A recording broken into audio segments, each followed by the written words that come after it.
भारत माता की। बहनों और भाइयों, ये राजस्थान की धरती और दौसा की धरती की आवाज नहीं है।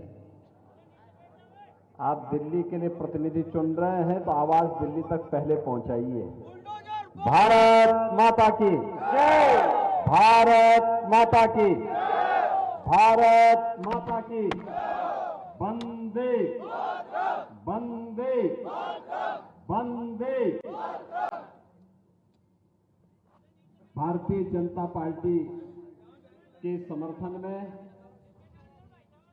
लोकसभा दौसा के इस लाल सोट में आयोजित आज की इस सभा में मंच पर उपस्थित राजस्थान सरकार के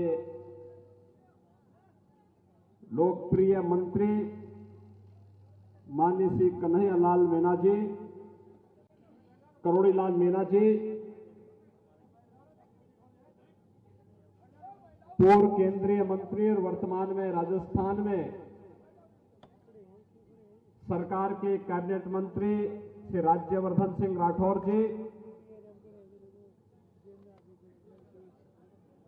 इस क्षेत्र के सांसद के रूप में जिन्होंने लंबे समय तक काम किया है, श्रीमती जसकौर मीणा जी, भारतीय जनता पार्टी के लोकसभा चुनाव के हमारे प्रत्याशी श्री कन्हैयालाल मीणा जी, माननीय विधायकगण श्री रामविलास मीणा जी, राजेंद्र मीणा जी, भागचंद कागड़ा जी, विक्रम बंसीवाल जी, प्रवासी सांसद के रूप में उत्तर प्रदेश के सह-प्रभारी श्री संजय भाटिया जी, प्रभुदयाल शर्मा जी, भारतीय जनता पार्टी के हमारे सभी पदाधिकारीगण, भारी संख्या में लाल सोट में उपस्थित सभी दौसा संसदीय क्षेत्र से जुड़े हुए बहनों और भाइयों, दौसा की इस पावन धरा को नमन करते हुए मैं आप सबका हृदय से अभिनंदन करता हूं। बहनों और भाइयों, मैं आपका अभिनंदन इसलिए भी करता हूं, विधानसभा चुनाव में मैं आया था और विधानसभा चुनाव में आपने यहां पर भारतीय जनता पार्टी की सरकार को लाने में अपना योगदान किया। यहां से श्री रामविलास मीणा जी को भारी बहुमत से विजयी बना करके भेजा और भारी यानी 48,000 वोटों की बढ़त देकर के आपने उन्हें विजयी बनाया।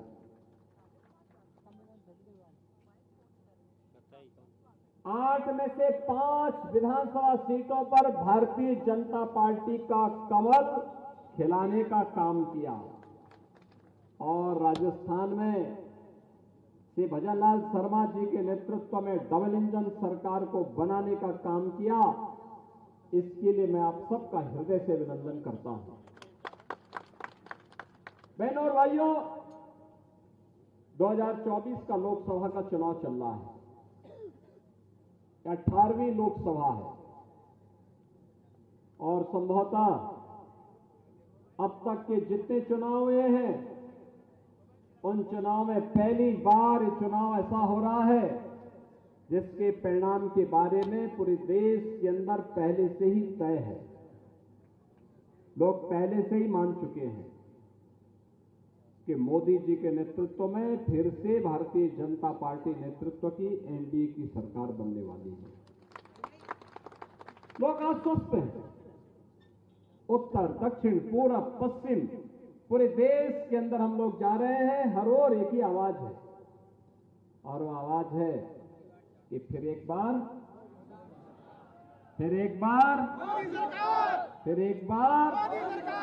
मोदी सरकार। ये जो मोदी सरकार की चर्चा है ये अचानक नहीं है, ये भारतीय समाज की वह अभिव्यक्ति है जो मोदी जी ने 10 वर्ष के अंदर देश को दिया है, उसके प्रति कृतज्ञता ज्ञापित करने के लिए देश की जनता जनार्दन मोदी जी को तीसरी बार देश की सत्ता सौंपने के लिए कृत संकल्पित दिखती है। बहनों और भाइयों, आज से 10 वर्ष पहले एक कल्पना थी कि दुनिया के अंदर भारत का सम्मान होगा, लेकिन आज साकार हुआ है। कोई भी भारतीय दुनिया के अंदर जहां कहीं जाएगा सम्मान की निगाहों से देखा जाएगा। बहनों और भाइयों, देश की सीमाएं सुरक्षित हुई हैं। पहले देश के अंदर आतंकी गतिविधियां होती थी। 3 दिन पहले मैं ब्रिटेन के एक अखबार द गार्डियन को देख रहा था। उसकी एक न्यूज थी कि 2 वर्ष पहले पाकिस्तान के अंदर 20 दुर्दांत आतंकवादी चुन चुन करके मारे गए थे और उनका संदेश था कि भारत ने करवाया है। द गार्डियन की न्यूज का स्रोत क्या है हम नहीं कह सकते, लेकिन बहनों और भाइयों, राजस्थान में संबोधन में राम राम कहते हैं और यहां आतंकवादियों का जो है राम नाम सत्य है भी हो रहा है। दुनिया आज इसको स्वीकार कर रही है, दुनिया इसका स्वागत कर रही है। लोग इस बात को मान रहे हैं कि भारत जो कर रहा है ये मानवता के हित में कर रहा है।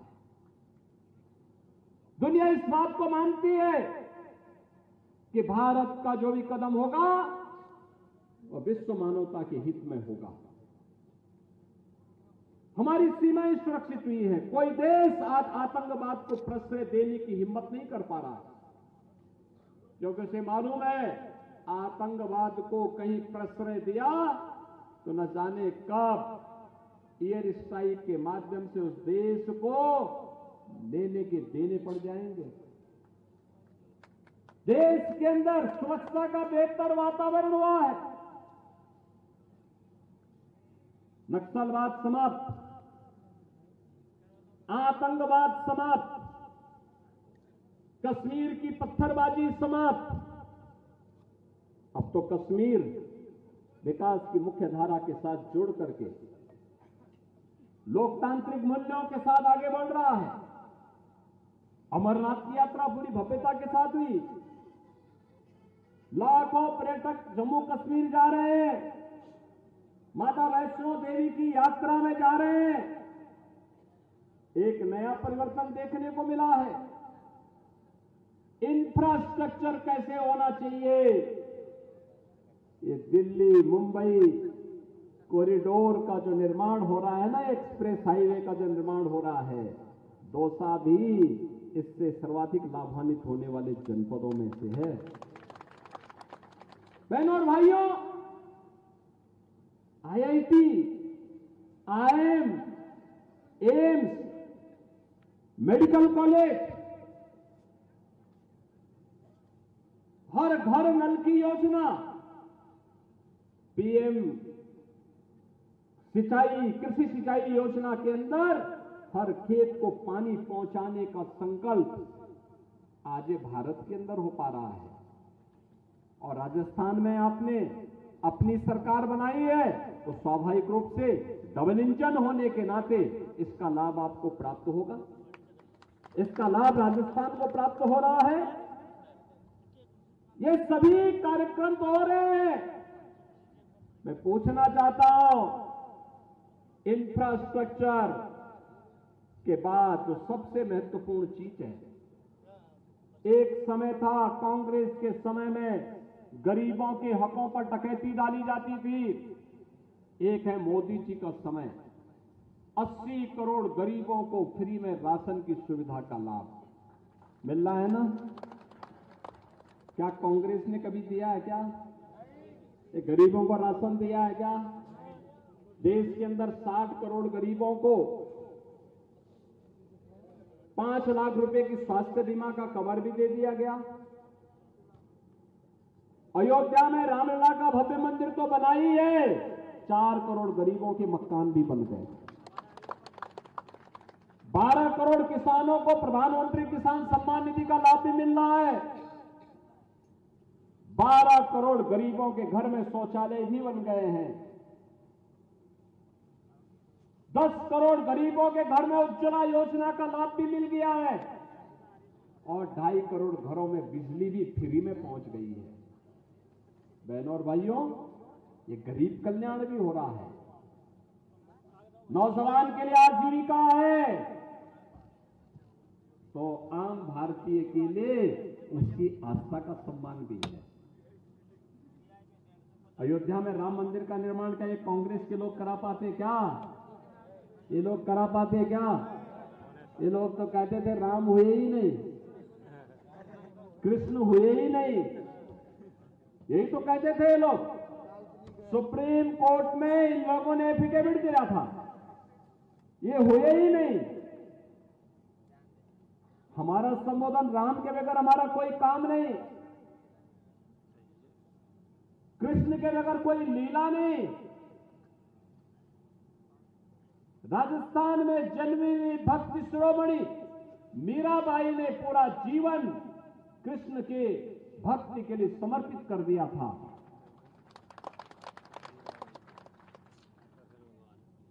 भक्त कवियों की, संतों की एक लंबी श्रृंखला देश के अंदर थी जिन्होंने पूरा जीवन राम और कृष्ण के लिए समर्पित किया था। हम भारतीयों में कोई ऐसा नहीं जो राम और कृष्ण के बगैर अपने जीवन की कल्पना करता हो। लेकिन बहनों और भाइयों, कांग्रेस के लोग कहते हैं राम और कृष्ण हुए ही नहीं, ये भारत की आस्था के साथ खिलवाड़। और इसीलिए मैं बार बार कहता हूं, कांग्रेस नहीं चाहती थी अयोध्या में राम मंदिर के निर्माण की बाधाएं समाप्त हो, क्योंकि कांग्रेस तो स्वयं में समस्या है, एक समस्या है, देश की समस्या कांग्रेस थी। और इसलिए समस्या का समाधान नहीं बल्कि देश को समस्याएं देती रही हो। मोदी जी ने समाधान दिया, आज अयोध्या में राम मंदिर का भव्य निर्माण का काम भी हो गया ना अयोध्या में राम मंदिर का निर्माण। अब कोई संदेह? अयोध्या पे कोई संदेह है क्या?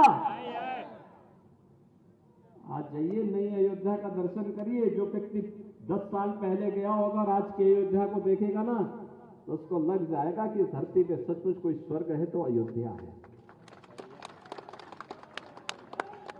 बहनों और भाइयों, कांग्रेस के लोग कर्फ्यू लगाते थे, कर्फ्यू इनके डीएनए का हिस्सा था। आज कर्फ्यू नहीं लगता है। आज तो आप यूपी में जाएंगे, 7 वर्ष से कोई दंगा ही नहीं हुआ वहां, कोई कर्फ्यू नहीं। कावड़ यात्रा धूम धड़ाके के साथ निकलती है, वहां पे बहुत धूम धड़ाके के साथ निकलती है। बेटी भी सुरक्षित है तो व्यापारी भी सुरक्षित है। कानून का राज कैसे होना चाहिए, भारतीय जनता पार्टी की सरकार हर नागरिक को सुरक्षा देकर के करती है।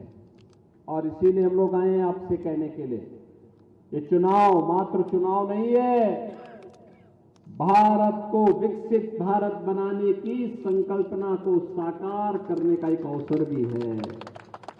विकसित भारत का मतलब हर नागरिक की इनकम को बढ़ाने वाला, भारत को ग्लोबल पावर बनाने वाला, दुनिया का लीडर बनाने वाला, दुनिया को नेतृत्व करता भारत कैसे होना चाहिए, इसके लिए उस प्रकार का नेतृत्व भी चाहिए। और वह करिश्माई नेतृत्व प्रधानमंत्री मोदी जी के नेतृत्व, मोदी जी का हम सबके सामने है। एक बदलते हुए भारत को हम देख रहे हैं और इस बदलते हुए भारत के लिए आज हम सब आए हैं। 200 लोकसभा सीट पर भारतीय जनता पार्टी ने श्री कन्हैया लाल मीणा जी को अपना प्रत्याशी बना करके आपके बीच में भेजा है और इसीलिए पूरा मंच आपसे अपील करने के लिए आया है। बहनों और भाइयों, ये कठिन होता है किसी एक प्रत्याशी के लिए कि लोकसभा चुनाव के दौरान वह घर घर जा सके। बहुत कठिन होता है, गांव-गांव जाए ये भी बहुत कठिन होता है, क्योंकि राजस्थान में तो लोकसभा सीट बहुत दूर दूर बहुत फैला हुआ है, काफी विस्तृत है, 8 विधानसभा क्षेत्र का है। इसके लिए आप सभी को कन्हैया लाल मीणा बनना पड़ेगा और मोदी जी का प्रतिनिधि बनना पड़ेगा। सहमत है ना? आज 7 अप्रैल हो गई है, 7 अप्रैल आज हो गई है, 19 को वोट होना है। आपके पास 11 दिन का मात्र समय है, तो 11 दिन के लिए खेती बाड़ी के समय के लिए कुछ समय निकाल करके शेष समय प्रतिदिन 8 से 10 घरों के से भी संपर्क करके आप श्री कन्हैया लाल मीणा बन करके एक एक घर में जाएंगे कि यह चुनाव देश के लिए है और इस देश के लिए काम करने के लिए है। यह अगर आप बोलेंगे तो बहनों और भाइयों, कोई कारण नहीं, कोई कारण नहीं कि आम जनता जनार्दन फिर से मोदी जी को तीसरी बार देश का प्रधानमंत्री न बनाए। लोग तो तैयार हैं, पूरे देश के अंदर आवाज है, पूरे देश के अंदर। अकेले उत्तर प्रदेश से 80 लोकसभा सीट तो उत्तर प्रदेश में ही है, हर जगह बम बम हो रहा है। 17 के पहले वहां बमबाजी होती थी, अब हर हर बम बम हो रहा है, हर व्यक्ति बोल रहा मोदी जी को वोट देंगे। बहनों और भाइयों, भारतीय जनता पार्टी ने बिना भेदभाव की योजनाओं का लाभ हर गांव को, हर गरीब को, हर किसान को, हर मजदूर को, हर श्रमिक को उपलब्ध करवाया है, बिना भेदभाव के उपलब्ध करवाया है। महापुरुषों का सम्मान कैसे होना चाहिए, बाबा साहब डॉक्टर भीमराव अंबेडकर के स्मृति में बने हुए पंचतीर्थ इसके उदाहरण है।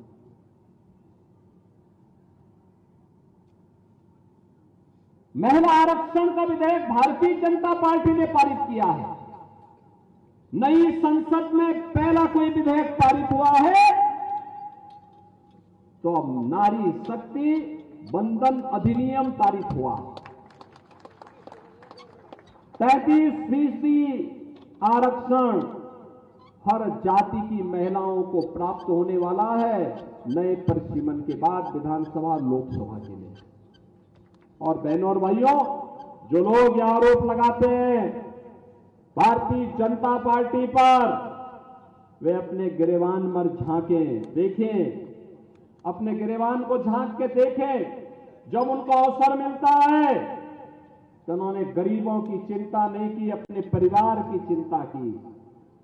लेकिन मोदी जी के लिए तो 140 करोड़ का भारत ही अपना परिवार है। 140 करोड़ देशवासियों के लिए वे जीते हैं, कार्य करते हैं।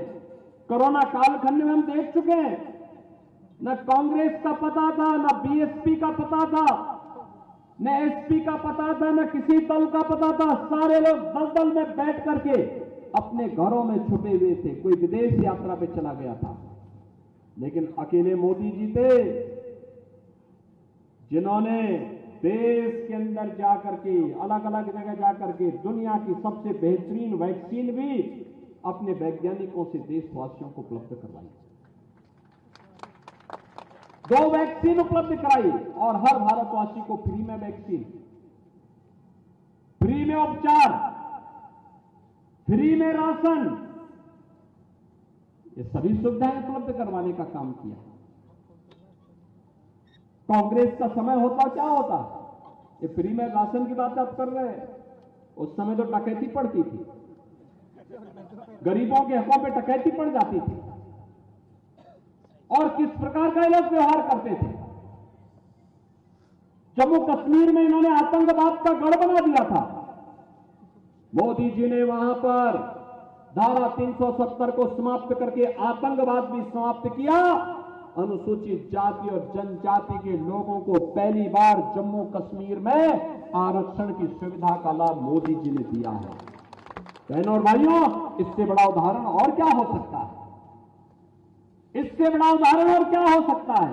जिस जम्मू कश्मीर में आजादी के बाद कभी भी शेष भारत का कानून लागू नहीं हो पाया, उस जम्मू कश्मीर के अंदर आरक्षण की सुविधा का लाभ और धारा 370 को समाप्त करने का काम किसी ने किया है? देश के यशस्वी प्रधानमंत्री श्री नरेंद्र मोदी जी ने किया है। और इसीलिए हम सब आपके बीच में आए हैं। देश के अंदर आज एक ही आवाज चल रही है, जो राम को लाए हैं हम उनको लाएंगे। क्या राजस्थान भी इससे सहमत है? सहमत है ना? बस जोर से बोलिए। आप भी सहमत है ना? अयोध्या गए दर्शन करने के लिए? अयोध्या एक बार जरूर जाइए दर्शन, चुनाव के बाद जाइए। आपका तो 19 तारीख को चुनाव होने जा रहा है और 19 के बाद चुनाव संपन्न करिए। अयोध्या दर्शन करने के लिए आइए, मुझे पहले सूचना कर देना। मैं तो पिछली बार भी आया था राम शोट में। मैंने कहा था ना, अयोध्या में अब रामलला विराजमान हो रहे हैं और 500 वर्षों के बाद रामलला ने अयोध्या में होली भी खेली है। बहनों और भाइयों, हम सबको नए भारत के निर्माण में प्रधानमंत्री मोदी जी के नेतृत्व में एक सारथी बनकर के अपनी अपनी क्षमता के अनुरूप योगदान देना होगा, जिससे हमारा वर्तमान भी आने वाली पीढ़ी का भविष्य भी उज्जवल हो सके। भारत दुनिया की एक ताकत बन सके और यह अवसर है आपके पास। 14 के पहले का भारत पहचान के लिए मोहताज था, आज दुनिया